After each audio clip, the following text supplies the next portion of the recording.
At this time, nag-model ako for a day. Week 5 of trying 32 things in 32 weeks. Kasi si Frankie ng Quite Frankie Studio, ako kasi gumawa ng website and branding nila. In-invite niya ako to join their photo shoot. Imagine mo, as someone na nasa likod lang lagi ng camera, ako yung magmo-model sa harapan nun, Diyos ko Lord. Tapos kasama ko si Nina, and runway model siya. So, ang galing niya mag-posing.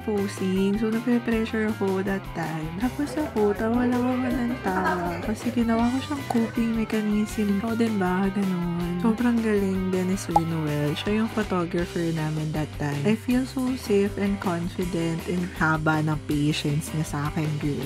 Tapos si Ate Sel naman, sobrang hinelp niya ako with styling. Tapos si Frankie, she's the one who did my makeup that time. Everyone is there cheering on me. Ang saya lang and ang gaan nila lahat kawit. Tapos when you see yung mga raw shots pa lang ni Sir Noel, grabe, ang ganda ng mga picture niya, I swear. Kaya kung gusto mo rin ng professional photo shoot and you want to feel more confident about yourself, book nyo na si Sir Noel kasi sobrang galing niya.